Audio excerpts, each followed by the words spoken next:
Hello and welcome back to Dubbed Here for AuDHD with late diagnosed sisters Ellie and Paige. We were diagnosed late. And we're here to educate. Yes, and on today's podcast, we have a very special guest with us. I want to welcome Bayley Garnham here. Hello. What's up, team? How are we? Good. How are you going? Yeah, very good. Good to be here. That's Loving good. it. It's so good to have you here. Yeah. You are a personal trainer. Yep.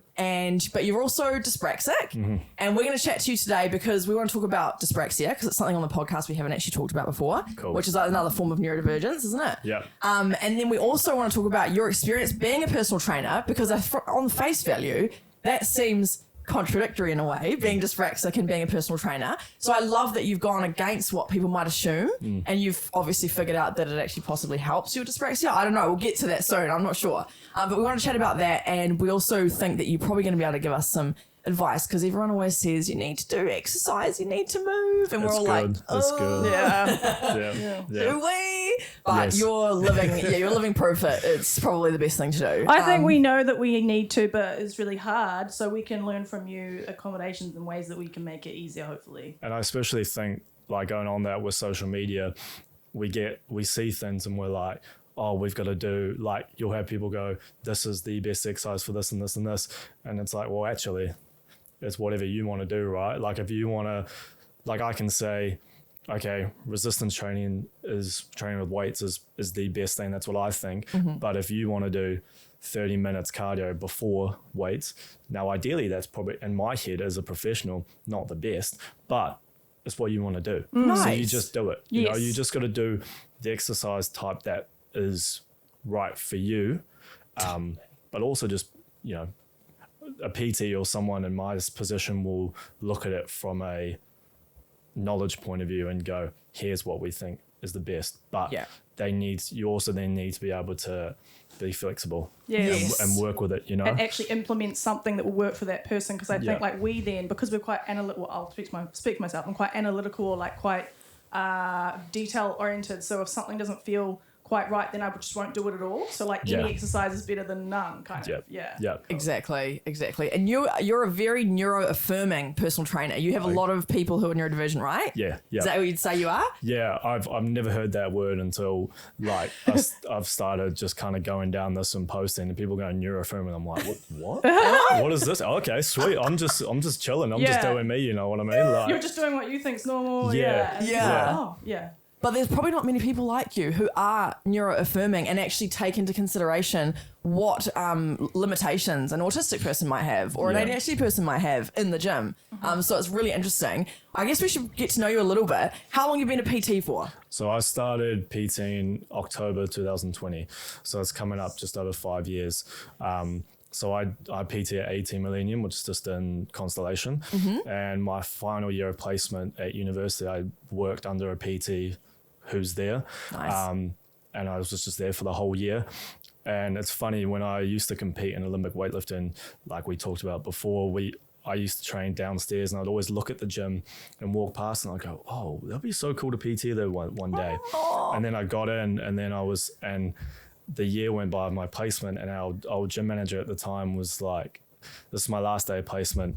And she goes, so do you want a PT here? And I'm like, oh, like, sure, what do I do? She goes, here's the contract and you start tomorrow. Oh my gosh. And I'm like, oh.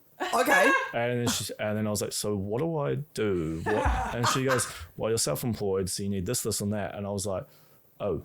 Okay. What a way to get thrown in the deep end, And, you know, like, I literally just the day before we'd done our final assessment for uni, we'd graduated and everyone's looking for jobs. And I'll tell my flatmates at the time, I was like, oh, I'm going to work tomorrow. And they're like, what? And I'm like, yep, I'm just going for it. And luckily my parents and my grandparents have been self-employed for a long time. So they know how it goes. So I can lean on them because inside I'm freaking out. I'm like, how do I get clients? How do I talk to people? And, you know, just go from there. So it's been 5 years. And Well done. Cool. And you would have been 20 years old then, right? 20 years old, yeah. That's so young. that's a lot. Wow. And I look that's back at insane.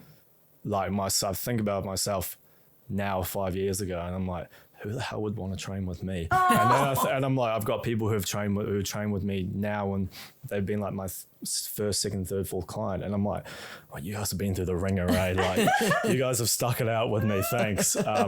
So it's mad to be think 20 years old and doing everything like that. Well so done. awesome, Yeah. That is awesome. I came across you because one of our lovely listeners, she trains with Yes, you. yes, and I yes, saw yes. her tag you on something and Yes. then I started stalking you and I literally was like looking at your page. Like I had tears in my eyes when I first saw your page because you were so like inclusive and it's so hard to find people Thanks. like that, especially in the sporting area. Sometimes Yes. it feels a little bit like exclusive and you don't really fit. But some of your content was so beautiful because you're so aware of what people might need if they're neurodivergent. Yeah. So I immediately, literally, I was like, we need to interview him. We need to chat to him. That's so cool. Then it Thank turns you. out we live 2 minutes away from Yeah, each other. yeah, literally. Perfect. Perfect. So yeah, really keen to have this chat. So you were diagnosed dyspraxic. Yep. How old were you when that happened? 13. Oh, okay. Yeah, And do you mind 12, telling 13. us what 12, 13? Yeah. Would you mind sharing with us? Because obviously we haven't been diagnosed with that, and I don't know a huge amount about it. Yep. But it's a coordination disorder, right? Yep. So how did that show up for you when you were younger, and how did you get to a diagnosis? So essentially, like when you throughout all my parents' primary school and everything, I always lacked reading and writing. But it wasn't until like year 8 in art class and my art teacher, because I was absolutely shocking at drawing, stick man can't even do it. High off. Same. And I didn't know this until parent teachers, but my art teacher said to my parents, she's like, Bayley needs to go get tested. And we're like, parents like, what? And she goes, his hand patterning when he draws is off. Oh. And so she spotted it just through the way I was drawing. I'd Wow. love to know how. Sorry, yeah. Yeah, I don't know how. She just went like, this isn't how you draw things, is not like how I was doing like an 8 is not the normal way to do an 8. Yeah. And so from there, that's when we got tested, and that's how I kind of came up with the diagnosis. Oh, bless that teacher actually for Yeah. kind of telling your parents that. Because Yeah. that's probably changed your life knowing that was... 100%. Because before you were 13, before your diagnosis, did you find that you were limited in your movement? Like, did you have frustrations before yeah. diagnosis? Oh, yeah. What kind of frustrations So did you I'm have? I love sports, and I've just always been a sports person before getting to the gym. And it was like the funny thing or funny story is when I played touch rugby when I was younger, I just used to sit in the middle of the field. And if I got sick of it, I'll just sit there and bird watch. Like, you know? Really? And I would just get frustrated real easily. Especially I love cricket from like 7 to 11. I want to be a black cap, and that was it. And I could there's something just never quite works. Like, you know, my parents got me like a PT, but for cricket, a private coach. Oh, yeah. And like we worked through it every weekend, done things, and then I could never perform in a game. Or friends of mine who at the time didn't really take cricket seriously were making the harbour teams, and I was like, I'm putting all this effort and nothing's working. Yeah. I could never catch a ball. Like batting was just a bit off, you know, like Yeah. I could bowl, but Yeah. the reaction time of a ball coming towards me just was Right. off. So it was anything like catching, and then being in a team environment, I just realized I just couldn't thrive in. Because I think, like I've heard it from other teenagers who I train now and young kids, it's like you feel like you're letting everyone down. And even I think at a younger age, like 5, 6, there's still not bullying, but there's still that, you know, You can feel that you can people feel are... it. Yeah. And so it was more frustration in sport than academics, as I didn't really care. It was sport where I was more so. yeah. Yeah. Yeah, so that's where the frustration would have come. Yeah. Oh, I'm glad you got your diagnosis. Yeah, because just knowing. Yeah. In the academic area, can people be limited due to dyspraxia? Is there any examples of how it can limit you academically? A lot of it is like writing and reading, so it's the processing of things. So like my handwriting is so far off. Okay. And what happens is when I would write something, I understand it, but someone else wouldn't understand it. Yeah. It's that processing of words Yeah. that kind of gets mucked up. And then reading, it's again just processing vowels and sounds. So my granddad or my grandparents are a huge like influence in my life. Like they're half the reason I am who I am. And my granddad, when I was younger, my grandparents lived in Taupo, and my parents used to travel for work a lot. So I would go to Taupo to a Murray for 3 weeks and be with them. And when my parents' teachers were saying, look, he's a bit lacking, my granddad brought this book, Toe by Toe, and it's still around now. And every day we worked through it for an hour or two a day. And that like it gave you ways, like it was a step-by-step book, and we would go through it every holidays, and that's kind of what helped. Oh, So he kind of found, my grandparents found the way to kind of step-by-step approach things, and without even knowing it at the time, that's how you've got to go about it as someone who's dyspraxic, is finding a step-by-step Interesting. routine. Yeah. So is it like is it kind of breaking anything down into smaller movement steps? Yeah, 100%. And that's how you then add them together. Yeah. Oh, that's so interesting. Yeah. 'Cause Yeah. so your brain just doesn't naturally get it all in one go. You kind of got to go up the ladder Gotta essentially. build, but you got to find that starting point, and that's the Yeah. hardest bit, is finding where to Start. where's your start point and how do you go from here. Yes. So that toe by toe book, it's still around now. You can buy it online, so anyone who's got, I think even for adults it's great if you struggle with reading for any age, Yeah. grab that and just go step by step. I think it's brilliant. That's awesome. Do you think that book would help dyslexics as well? Yeah, Because definitely. is dyspraxia and dyslexia similar? Do you know? Dyslexia is not it's not physical. Yeah. It's more of a cognitive. So you probably wouldn't see too many dyslexic people struggling with coordination. Yeah. Now I may be fully wrong, but that's just what No, I think you're I've probably seen. right. Yeah. Because dyspraxia, and not many people know about it. Yeah. Because it hides itself in so many ways. So like if you look at me, you probably want to go, hey, he's not got something. No, totally. But dyspraxia is such a broad scale. Like it can be me, who's probably not severe, and then like I've got teenagers and boys who have got like stuttering, who like you can see when they speak that there is a delay and there is a cognitive, Yeah. and they may not be physically as off as what I may be, but they may be cognitively. Yeah. So you can't, it's hard to see. Yes. And unless you know, then you can spot it. Yeah. Totally. Wow. This is the thing with like, first of all, not getting to your starting point, like you were saying before, like knowing where to start, but you need to know before you even can get to your starting point. So Yeah. like, I'm glad that you got your diagnosis early, but there's probably a lot of Yeah. people out there that haven't and are still very confused. And like Yeah. the thing as well, like we're just talking about invisible disabilities, I guess, is like, it just makes it so confusing for us Yeah. if you don't know. And then for other people, like once you start telling people kind of go, well, you know, sometimes like, oh, do you? Yeah. Oh, Yeah. do you? And Yeah. you're like, okay, I shouldn't have said anything. Yeah. Anyway. Yeah. It's like as I've started posting on social media, and people like even around the gym who I like interact with, but not properly, they're like, holy shit, we didn't know this is what You're battling with. this is what you've Yeah. got. This is how, and I think it's the same with any neurodiverse. We'll go into it later, but getting people into starting training, you have to, as the person themselves, they need to know what they're starting, like what they want to do. Yeah. And then you rely on someone, say like me as a trainer, who is able to come up with that starting point. And it's got to be a harmonious relationship where you as the trainer Yeah. can build the trust and can get that starting point, and then you as the person being trained, Yeah. you are confident in knowing what you want and where your starting point is, and you just gotta like work Yeah. together. It's not a short process. It's like, it's one of those things I tell people that if you're really serious about this, unfortunately you may be stuck with me for a little bit, but like it just takes a little bit longer. Yeah.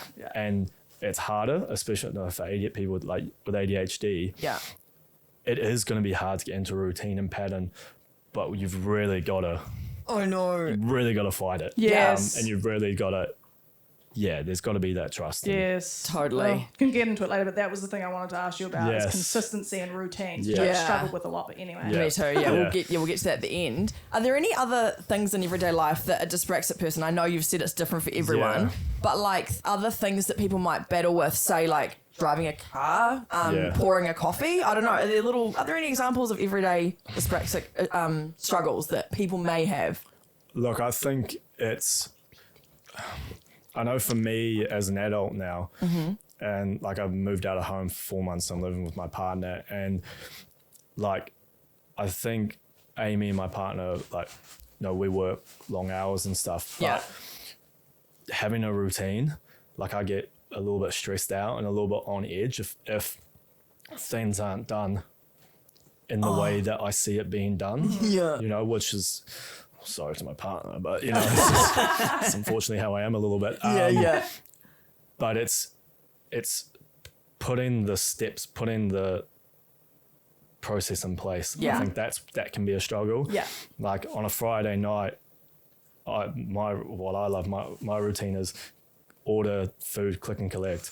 Saturday morning, go to work, do a class, have a client, pick it up, cook on Saturday. I would love that. Nice. But if it doesn't get put in place, I'm a little bit crabby. Yeah. A little bit shitty. And that can stress me out and subsequently stress my partner out. Yeah. But it's finding the processes. Yeah, and then if it gets disrupted, it's confusing and overwhelming. Yeah. Because it's so hard, I guess, for you to maybe get that process in place. Is that right? And then having a partner to consider as well. It's like Yeah. an added element where you're like, nah. Yeah. And like even driving, when my mum taught me how to drive, we knew at the time dyspraxia, so it was doing the process. Okay, we go down to the car park at this time. We go through this bit first, this bit first, this bit next. Yeah. And creating the processes and making sure that it's also like, it's hard because you want that as the person, but you've also got to have the people around you to support you to go, actually, we're just going to do it in that way. Yes. Yeah. Yeah, exactly. Like maybe a traditional driving class wouldn't be great for you because you'd have to follow their process, and that's just overwhelming. And I understand. So I think it's all the it's just just anything with a process, which is everything. It's everything. It's just life. Yeah. My goodness. So do you reckon you took longer to learn to drive than others? Maybe. Yeah. I failed my restricted like twice. Okay. I got the learner's fines, the written test. Yeah. But starting off, like my mum teach me in the car park and then going out onto the road, that was definitely challenging. Yeah. But the restricted thing was more the test situation. I hate the test and being tested. So I would just blank out and everything's gone. And I'm like, which you guys, I think it's the same. Yeah, it is. Because like, did you say restricted? Yeah, the restricted test. I was just thinking about the full one though, when you have to like narrate what you're doing. So the funny thing is, I told the person who's doing the test, I said, hey, look, I've just got this. My reaction time is going to be slower. Here's what I've got. And she goes, oh, we just won't. You don't have to tell me then. Just drive. Oh, okay. And I was like, oh, okay. And then she goes, oh, I'll just give you a heads up, like 200 meters down the road. I was like, oh. So she'd go, like, we'd be driving straight, and she'd go, okay, in 200 meters, point this out. So I'm looking, and so she was actually quite good. I was like, oh, this full test is easy. Yeah. Oh, I'm a good driver. Lo and behold. That's good. Yeah. That's really good that you even said that, and you're brave enough to say that, because often it's hard to sort of meet a stranger and then tell them about a disability you might have. Yeah. You just never know how they're going to react. So good on you for saying it, and good on her for actually being really good about it. Yeah. All right. Is there anything you wish people understood about dyspraxia that you find that people misunderstand, or anything like that? That it comes in so many different ways. Nice.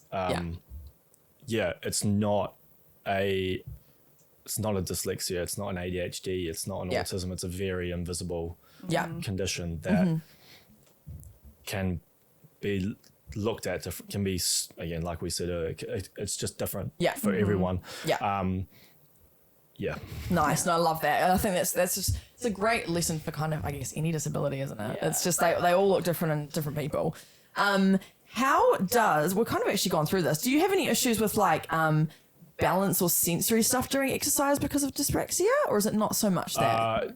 People definitely can. I think for me personally, because I've trained so much, it's not as I don't feel it as much now. Yeah. But definitely, if anyone who is starting, especially like a teenager, and dyspraxia comes up more with teenage boys than girls. It gets passed down from the dad.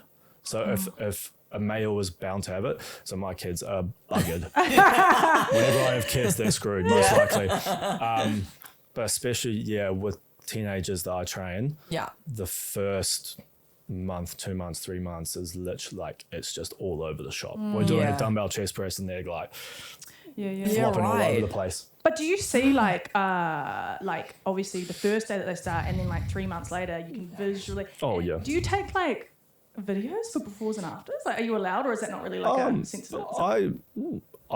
If people want it, Yeah. I can do it. Yeah. I know. I just think it'd be quite interesting to see. You know? I mean, I've never said, like, some want me to take videos, and I've just never said it, but maybe I can start saying it more. And Yeah. yeah.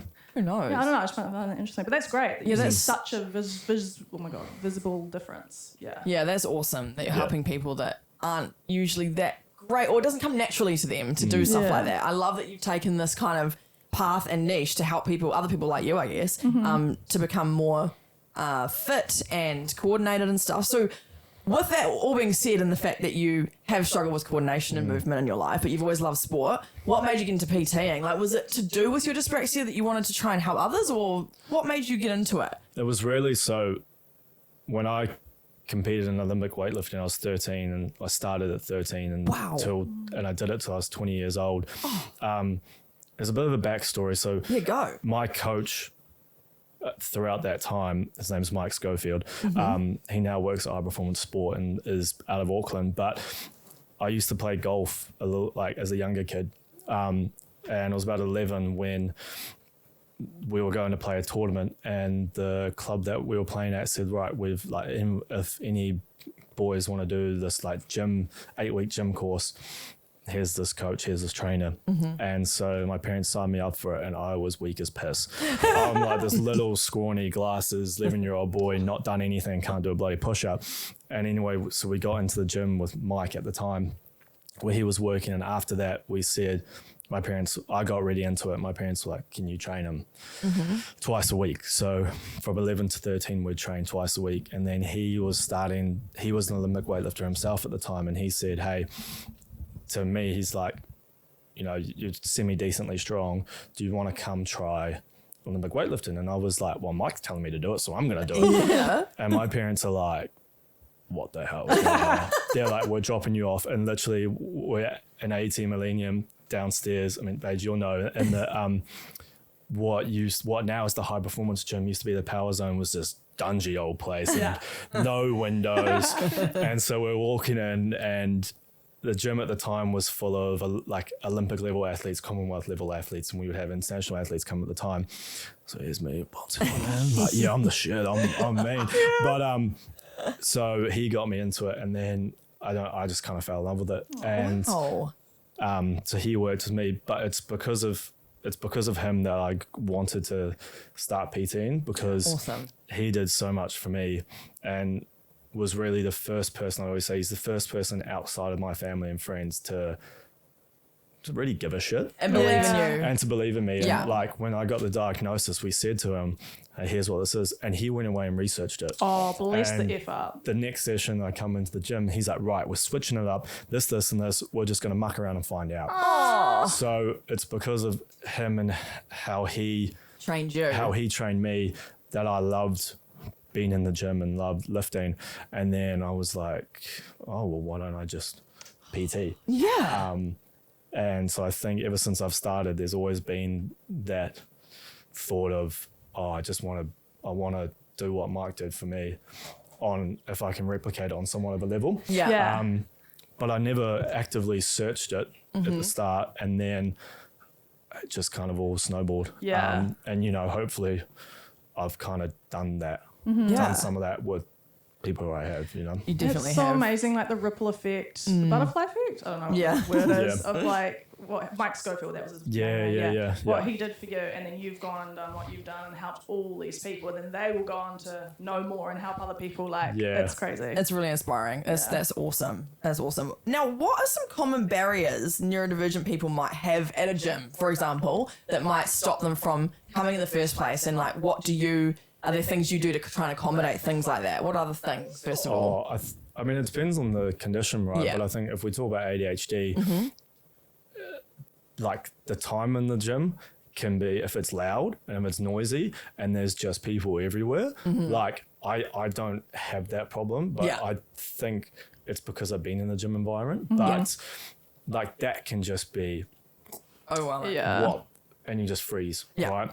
So I think it's that sensory overload first and foremost.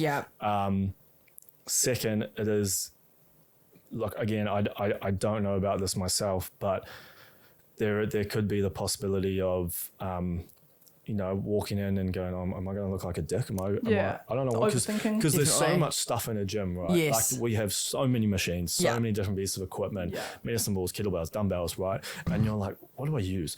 What's going to be good for me? So that is probably a more heightened version for anyone who doesn't have a neurodiverse condition. Yeah. Who kind of go, okay, I'm just going to go in and Yeah. So Yeah. I think that's the starting problem. Yeah. And then, like we said, processing, what do I actually want to do? What do I don't like, if you don't know, you don't know. This is the problem, eh? Yeah. People often get told, just do some exercise. And- And you're like, well, how long is a piece of string? What do you mean? Yeah. The funny thing about the Yeah. ADHD thing as well, that issue or struggle doesn't just happen when they get to the front door. It happens when they wake up in the morning, Yeah. when they're like, oh, I've got PT today and I need to get ready and I need to Yeah. shower, I need to do Yeah. all these Yeah. things. It's like the process to get there is like so crazy. Totally. You know what I mean? Totally. So if they don't have someone that's accommodating, like most people just wouldn't even try. Which is, Like I've got clients who have got an ADHD diagnosis where, like, to get them, like, there has to be a pattern. There has to be the same pattern, right? Yeah. Or even with some of my severely autistic clients, we've created a pattern, and then luckily I'm some of my best mates who work at Millennium, so they know the pattern. And cool. so we've kind of developed that pattern. Like 2 girls I train, Shanae and Bridie. Shanae I post a lot on my Instagram. And Bridie, they train on a Thursday at 1 p.m. Now that has never changed, and that will never change. And Nice. they have their routine down packed. So Yeah. I'll be training someone, the gym knows, and whoever knows on the desk, and they know the routine. They walk in, put their bags down, do this, Awesome. there's that routine set up. Or Yeah, like some of nice. them, or other clients, they'll wait outside the front door and I'll go down and get them, So it's just about trying to, It's so good. trying nice. to, like you said, it's the thinking starts from you wake up Yeah. to when you come here. So if when you're here, we can then take the thinking out of it Yeah, that's awesome. and go, you're here, okay, you're in my hands now. Yeah. We set this pattern up and go from there, I That's love brilliant. this. I love Yeah. this chat. Me Yeah. too, So because brilliant. Yeah. I've always been like scared of gyms, didn't really like gyms. They freak me out in terms of the overwhelm, too many things, 100%. don't know how to do it.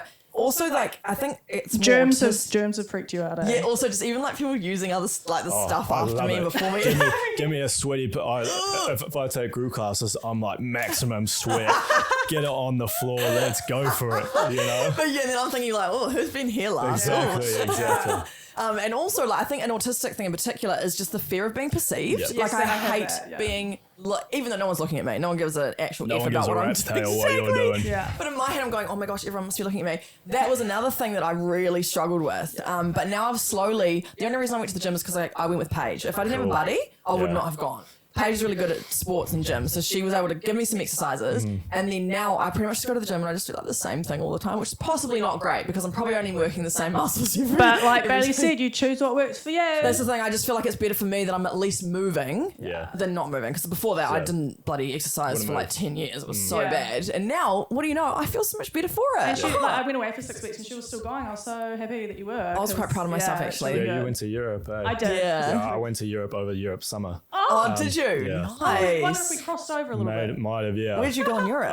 I did 9 weeks, so I did the UK, did Tomorrowland Music Festival. Oh, sick. Sailed Croatia, around Croatia. I did a Kentucky, like Amsterdam, Berlin. Like I did 9 weeks of That's amazing. solo travel. Yeah. Did you have an Amsterdam good time? Oh, I had an Amsterdam great time. It was, Every time we say that word, Ellie has to say it for some reason. It's like she Yeah. just has to. Anyway, Yeah, it's just- that's me. That's yeah, awesome. Yeah. Oh, there you go. But yes, the routine thing, and it's so nice that you set it up. It's not even about the weights or whatever. It's about everything before it to get them to the weights or whatever they Yeah. might be doing. Yeah. Or if they want to just do cardio, they just do cardio, for example. Yeah. Yeah, I love that. What are some subtle things that other personal trainers may not even realize are impacting neurodivergent people in the gym? Like, what are you really looking out for that you think maybe potentially other non-neuro-affirming PTs might be missing that, like, is actually stopping people from coming? literally just what we talked about. Yeah. Is they don't, like, there's not the, like, I don't want to badmouth other PTs. No, I know, But, yeah. like, I think even I do it as well. As a PT, we forget what it's like to be a beginner in a gym. Yeah. Because it's just like a second home for us, right? Yeah, totally. We don't know everything, but we know a lot. So I think, especially with a neurodiverse person, the fear of it is heightened. They may know what they want in regards to exercise, but they don't know the process, or they don't how to. So it's and it's picking up on body language, like with an autistic or maybe with an ADHD person. I think you can quite clearly see if there's an uncomfortable, like they're just like they'll just go like blank. Yeah. Totally. I think I see that because I train a lot of people with that. Yeah. You can see that straight away. Yeah. And so if you don't notice it, you're like, oh, they're not listening, or they're not paying attention, or what. So Totally. it's being able to notice, like, it's just those subtle things, body language, how they come across, and then being able to regress things. Like, again, I know how to do so many movements. I know how to do a barbell squat, a deadlift, a clean, whatever, but knowing how to regress that, I think can be hard for us sometimes. Yes. Like getting it back to the basics. Getting it back to basics. Like finding a starting point and going toe to toe. Yeah. Go to toe. That's on. Exactly though. Yeah. So being able to regress it. Yeah. And almost like Simplify it. Yeah. It's like if like I've got a client who's a accountant, and he is so smart when it comes to Excel spreadsheet numbers. But you tell him like 4 times 4 and he's like,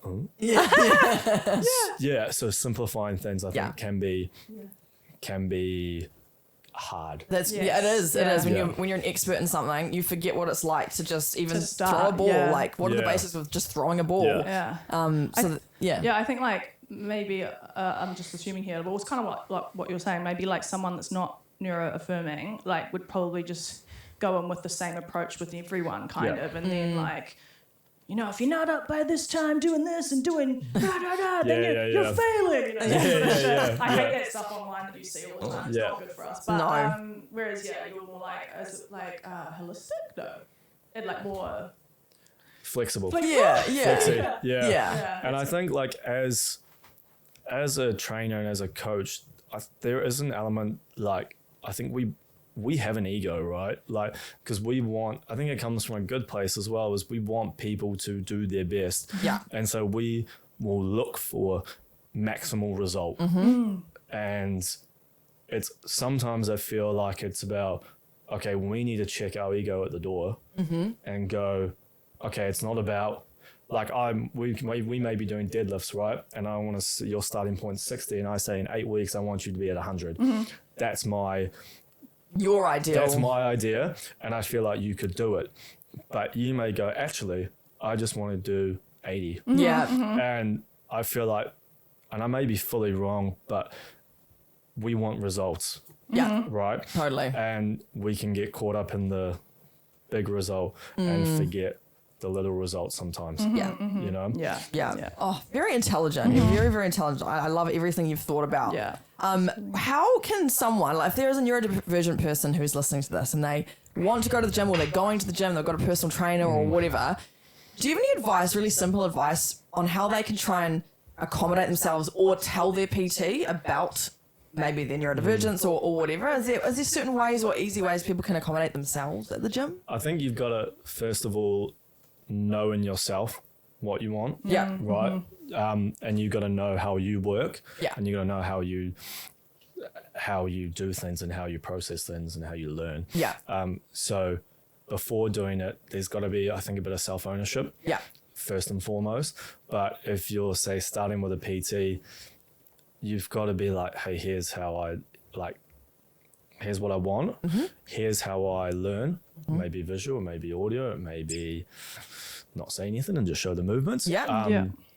And be real confident with it. And it's tough, but no one cares. Like we, as a trainer, I would rather know that off the bat then have to work around and guess. Yes. Yeah. Yeah, Totally. I would rather be like, that's how it's done. Yeah. Yeah. And it may take a bit. I have heard of stories of clients have come to me and they've gone, we had this trainer and I told him this, but he didn't do it. So they didn't do it. And then if you get a good PT or a good coach, it's about them going away and adapting. Yes. But I think you've got to come in with a really good level of self-ownership and Yeah. confidence, and also just be wary that, hey, this might not work, or Yeah. this might not be the right one. Yes. Totally. So go away and go, okay, I tried that. Here's what I learned. Yeah. Now, like, it's not a failure. It's not a, I'm just going to stop. Yeah. You then, Yeah, that's Yeah. so true. It's like showing up with the self-ownership and then saying it. I know it can be scary to say it, like Yeah. what you need. But if it does go not so well, then the quicker you go through the PTs that don't fit, the quicker you'll get to the good ones. So Yeah. Yeah. otherwise, what do? You just go home and you stop. So Yeah. you might just have to maybe try a few things, try a few people, and then it not be the right fit, and then Yeah. you'll find the right one. unless Yeah. you just search up, like, I think one of my clients, she did my website and she's a whiz with technology. And if you search up, I think neurodiverse personal trainer Auckland, I'm like one of the first. Yes. I was like, yeah, go on. Shot Lindsay, thanks. SEO, Google Yeah. SEO.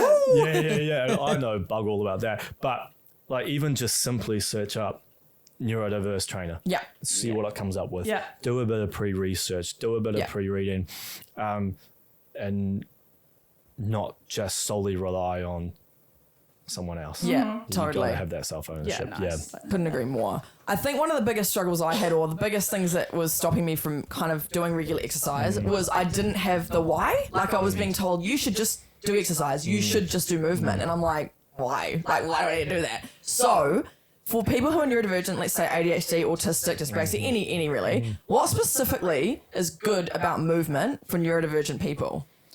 I mean, look, first and foremost, I think physically has to come second, and emotionally comes first. So emotional regulation, hormone regulation,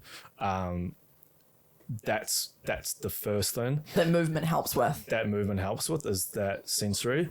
So like, like you said it earlier, you come away from a workout feeling great. Yeah. So, and that's the dopamine coming in, that happy chemical Yeah. coming in. So that's, Yeah, that we Yeah. already lack in. So Yeah, we're yeah. like, whoa, exactly. Exactly. Yeah, It really yeah. does help. And is it true that weight resistance training helps a lot with ADHD?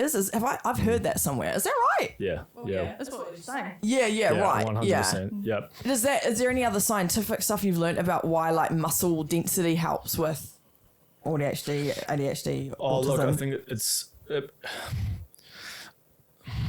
the more muscle you have, you've developed that through repetition and patterning, right? So you have a better, like, subconsciously you have a better patterning of how to do things. So, and you put your body under stress when you train, right? So if maybe you've had a stressful day at work, you've had a stressful day at school, if you've already put yourself under stress in a workout, I think subconsciously you're better off handling that stress. It's like strengthening Day. those neural pathways. Exactly, Of like, 100%. And that's what it is for dyspraxia. It's strengthening, it's developing those pathways, which we already suck at and lacking. And over time, as that happens, you get confident because you can start to see real world.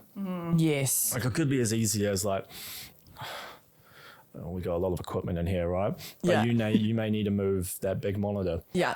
How do you do it? Okay, I've got to bend down. Look, Yeah. you just, Yeah. everything becomes easier. True, because Yes. you're used to pick up a weight, and now you Yeah. can just easily move the screen. Yeah. Yeah, Totally. I feel that so hard. Yeah. Totally. And it's the consistency of it too. I've found now, like when I used to go to the gym or tried to, I would always be like, right, I've got to do everything Yeah, all all at or once, nothing. Yeah. an hour long, like, ugh. And now I realize sometimes I just go to the gym and I just go on the bike for 30 minutes. And that's like enough for me. And Yeah. it's at least better than nothing And especially for women, because like we're so Yeah. fluctuating that like Yeah. with the hormones, eh? And especially, that's interesting. I love this topic. You talk about hormones and everything.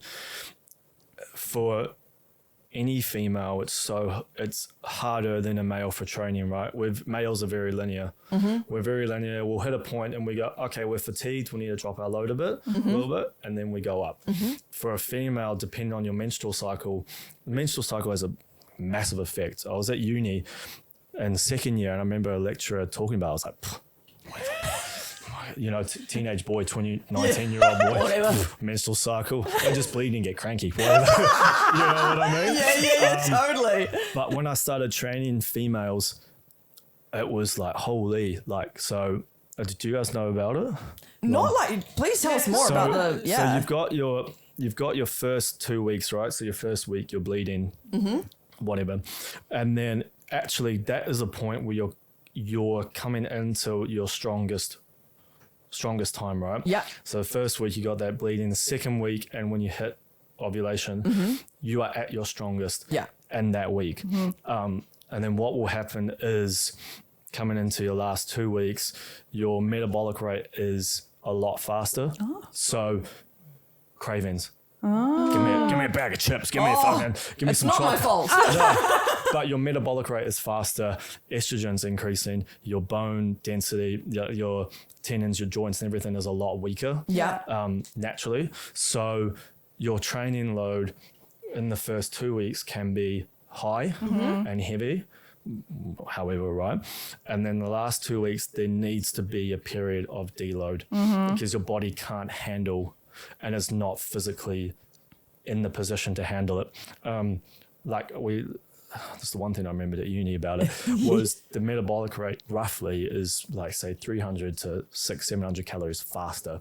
Wow. So you would almost need another meal a day in your last 2 weeks of your menstrual cycle to be in the same level. Like like the calorie burning or whatever. Yeah. So that's a real key. Yeah, That's it's so really refreshing and lovely hearing you talk about it. I know. And like, hear that, ladies, like, you can eat more and don't feel shame about it. Like, don't go bloody overboard. But if you are feeling a bit more hungry in those 2 weeks, it's okay because your metabolic rate's faster. You will see a massive strength decrease. Not massive, sorry, I shouldn't say massive. I notice. Yeah.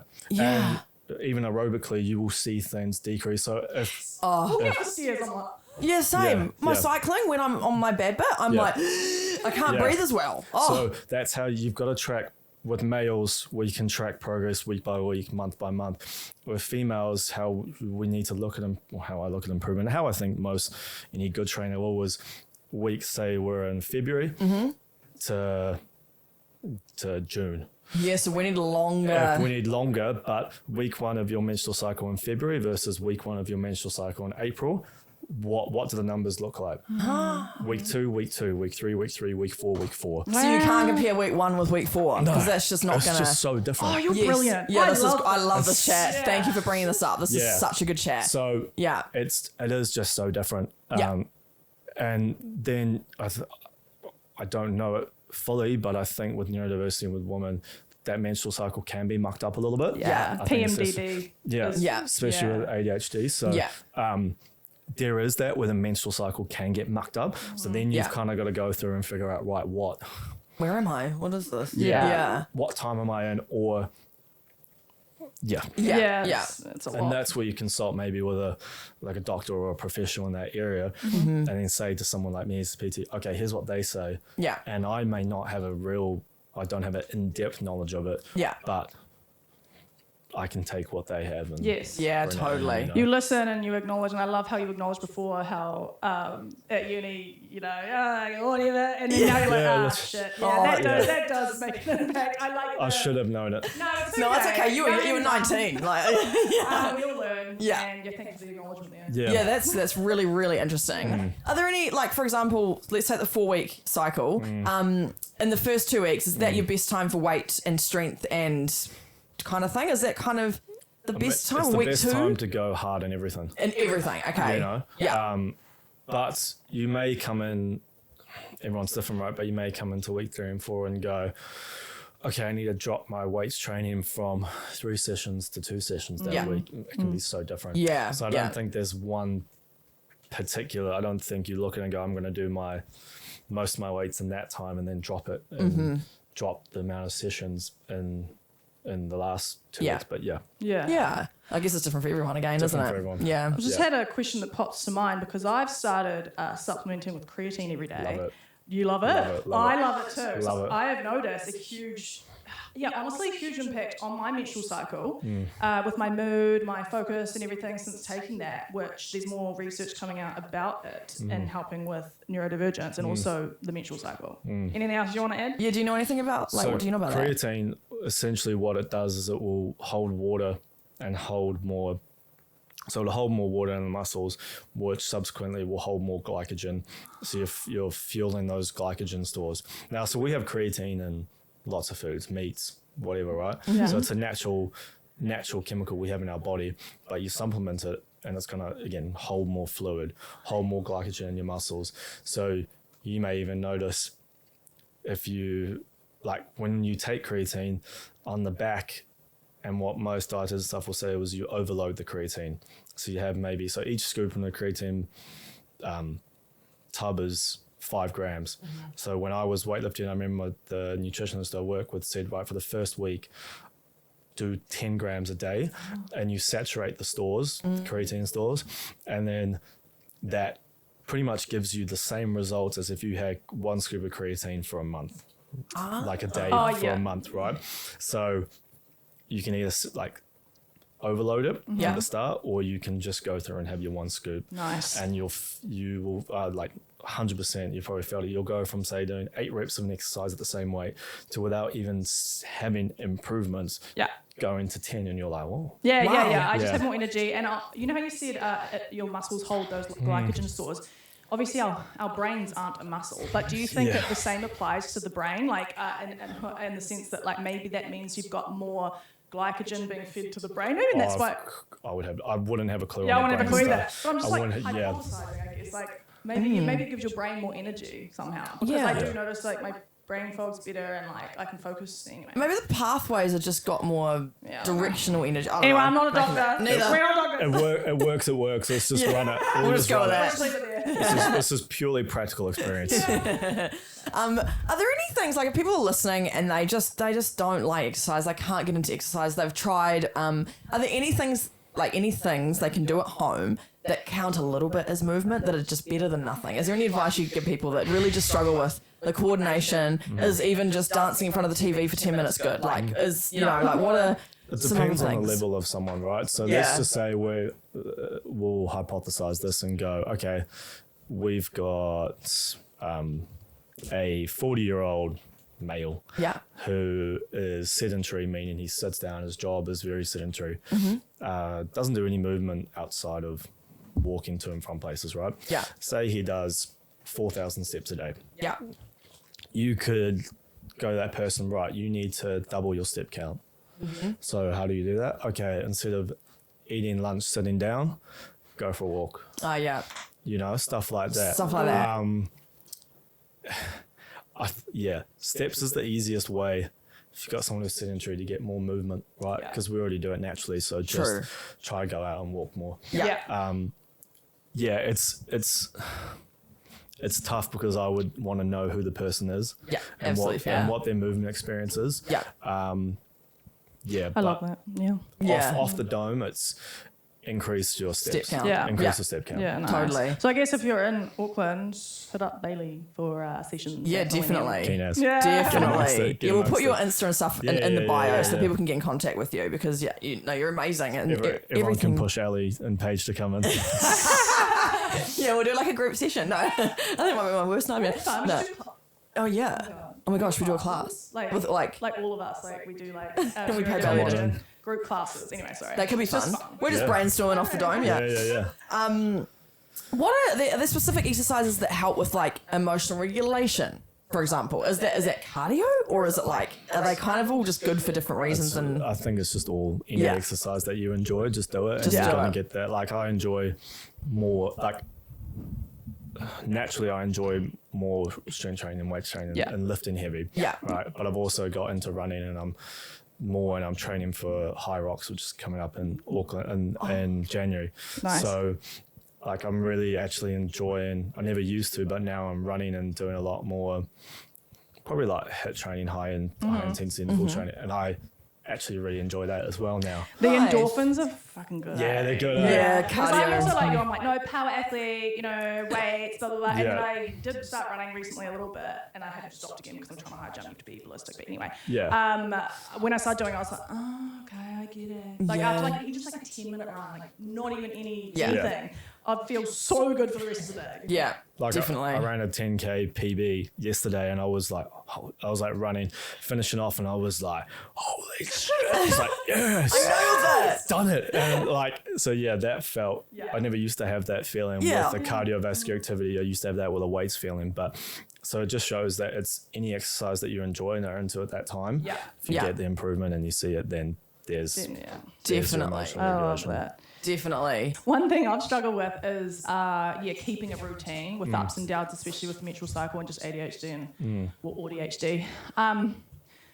How do you help? How Like can you- consistency. Yeah, like with consistency, I guess. I like Ali was saying actually, I get like the all or nothing like mentality as Yeah. well, which I guess maybe that's what I need to kick. Where it's like, if it is just like a 10-minute walk outside, then just not gaslight myself and just do that. But I don't know, I just will fall off the wagon and then not do anything for like a week or two and then beat myself up, and then I'll get started again probably around ovulation and I'm feeling really good. I'm like, oh my God, why did I ever stop? Yeah. So I really have struggled with that. I think I'm better. But any tips and tricks or anything to help with consistency? Just yeah. That's a good one. Yeah. It's a tough one. It's a tough one. Again, it kind of depends on the person, Yeah, right? it does. So, like, I could say to you, what's your routine like when you're on a fine form, when you're on that, okay, I'm into it, do you reduce that by 50%? Right. Do you just yeah. cut it down? Yeah. Do you... Yeah, okay. I see. So like Yeah. kind of just like go into it knowing that you're going to feel down those 2 weeks and Yeah. therefore just know, okay, we're doing 50% rather than getting there and going, why can't I do 100%? Why can't I do 100%? Yeah. Yeah, that's kind of the first thing that would pop into my head. Yeah. Because some movement is better than no movement, Something that's right? better than Yeah. no movement. Yeah. Gotcha. Yeah. It's kind of Kind that of like like what we were saying. yeah, when we got a dog as well recently, and like now I walk more every day. It's only like little walks, but because she's little, but it's actually made me fitter just from moving. Like, and sometimes I just go, okay, Ellie, just go for a walk with the dog today, and that's enough. And then I feel better than I would if I just sat in bed. And did it. He, my dog, Cash, has changed my life actually in terms of my routine because You're forced. It's forced, and it's not me that I'm like when it's an external something that I'm looking after and responsible for. I for some reason not care more, but you're more aware of it. Do you know what I mean? But whereas when it's Yeah. you, it's like you kind of people abuse their bodies more. Do you know what I'm saying? Yeah, Like you yeah. don't look after yourself like you look after your sister or your. Do you know what I'm Yeah. saying? So I guess having like an external being makes me look after myself through the lens of him. Yeah. Do you know what I mean? Yeah. You actually got the dopamine a bit more to motivate and get him out. Yeah. And then therefore it helps you. Well, like in the morning, like when I'm getting ready to like go to the office, like I'll feel like a broken ass because I haven't had my meds, so I'm just like, oh. Having him standing there staring at me is what makes me get up, and I'm actually getting to work earlier. Yeah. So, Yeah. And Yeah. like even I've got a 20-year-old boy, and he sees me once a month. Oh, nice. Like he comes in and sees me once a month, but we have a running program. So like kind of like how you said, having that external being, but he doesn't like. I think this could go for anyone if they wanted to say get a PT, but they're like, oh, it's too expensive. Right, whatever. You could then go, okay, I'm going to see this trainer for a month to start with. Yeah. And then if that trainer's flexible and has the time, I'm sure every trainer's got some more time in their hands. Yeah. You could go like, hey, okay, I'm going to see you once a month for a check-in. To have that external being, accountability have kind that of. accountability, but can we set up a program or whatever and say we message once a week online? Or Nice. Yeah, like, nice. You know, so like So the demands are a bit lower. the demands are a bit lower, Yeah. but there's still that external person who's Holding them accountable. yeah. And, Yeah. Yeah. Because like PT can be expensive, right? Like Yeah. like 100%. Rightfully so. It's very hard work. yeah. But you can mitigate around it. Yeah. And so you can still have that person once a month. Yeah. Totally. Check in and then communicate. Yeah, it's like a nice in between. Yeah. Cool. No, that's great. Is there anything else you want to add? And like, is there something you wish was in society more, or what do you wish we were approaching movement better as a society in general? Just understanding how good it is. I think it's underrated. Like in schools, especially, even in university, we're sitting for an hour, 2 hours if it's double period or double lecture. And like, I don't have ADHD, so I can focus for longer. As someone with ADHD is like the first half an hour, boom, you're clocked out and you're done, right? So like, even just if schools and teachers understood that we're not, soldiers, we're not just routine. Not everyone is, right? So like, even just go halfway through a period, like, hey, let's go out for 5 minutes, go walk, have a little bit of a stretch, walk around. Like, what's this? When we're taught to study, I think I remember this. It's like, break it up into blocks, do 40-minute blocks, go out for 10 minutes. But we don't do that in class. True. Yeah. And we're going from one class to another class, or one lecture to another lecture, or one project to another project at work, or where's the gap in between? Where's the physical let out? Yes. So, I mean, like, So true. schools, and stop being old schools. I know. Like, it's such a, like, I used to remember we would have, say, PE first period, right? Man, we feel good for the day we're on. In my year 13 last year, I did a lot of physical subjects. Like I did PE, dance, outdoor ed. So sometimes I would have 3 periods of movement. And I just got into math or business studies and going, I'm on it. I'm on it today. Yeah. But it's because I had that physical outlet. So, 100%. like, we're not 1950s, 1960s, old school, sit down, learn, read, write. Yeah. We need to get out, move. And that's such a powerful thing. And the people who don't understand are the people that don't move. Yeah, totally. I feel like this is why, well, I was just saying before that I do actually go into an office 2 days a week, and I do love it because it's just a great environment and it's like my dream job. But anyway, other than that, I'm self-employed. I think that's why I said, like, I would never be in an office ever again in my life prior to getting this role, because it's like my dream job.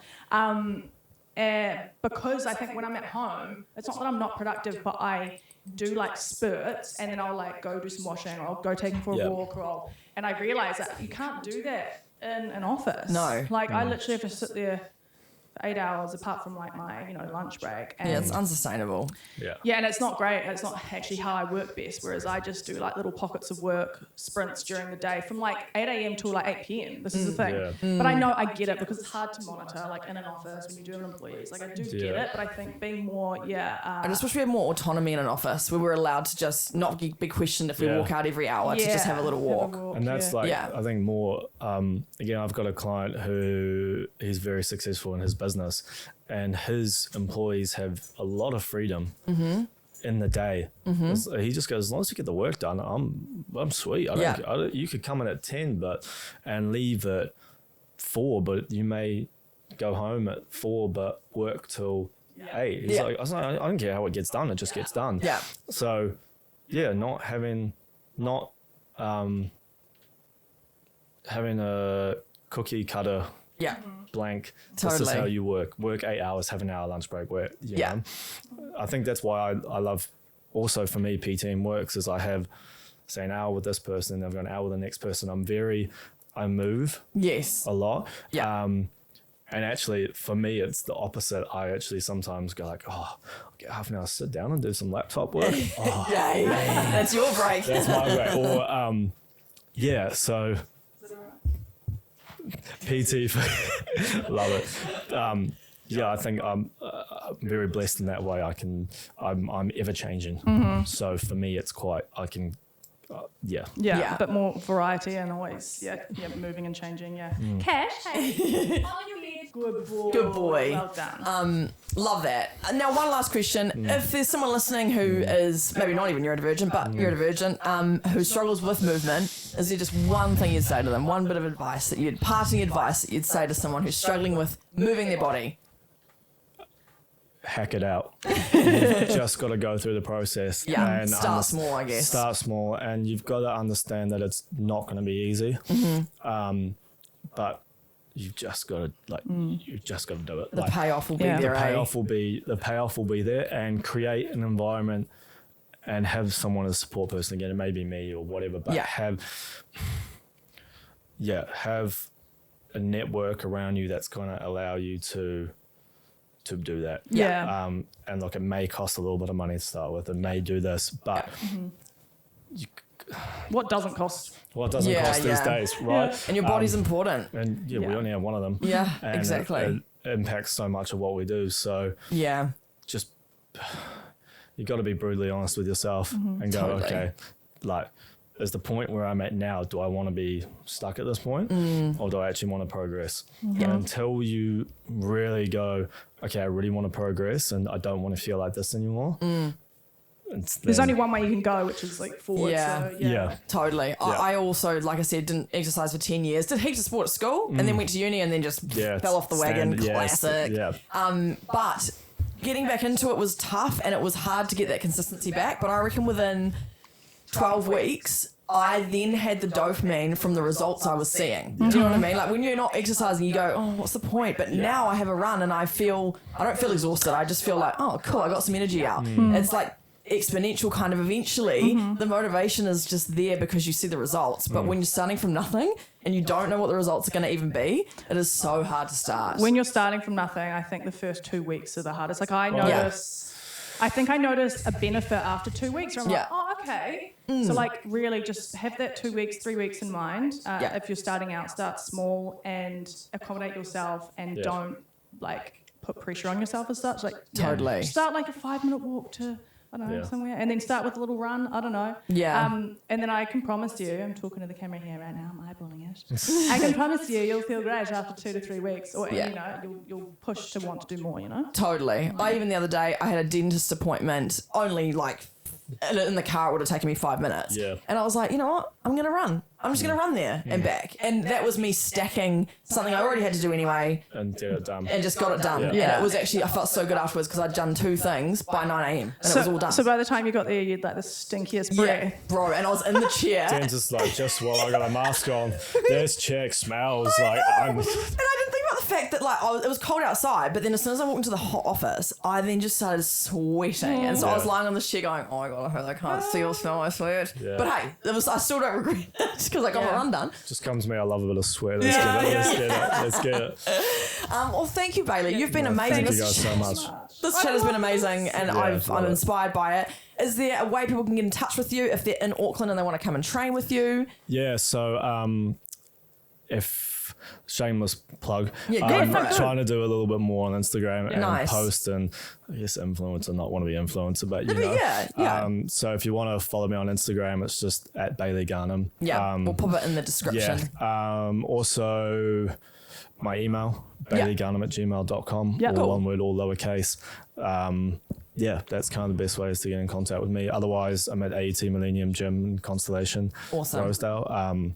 So pop into the gym and I'll be around. Awesome. Otherwise, I can go out and do some home sessions. Times are limited, but I do that for some people. So if people want to do that, then I can also do that as well. Amazing. That's great. Get into it, team. Yeah, and if you're listening and you're not in Auckland, do you offer even like video sessions or just even some mentoring online? Yeah, 100%. So like we can work around, the distance. I got a lady who is a client of mine. She's gonna have to move to. She moved to Invercargill for about 6 months. So every second week we're doing a video call session.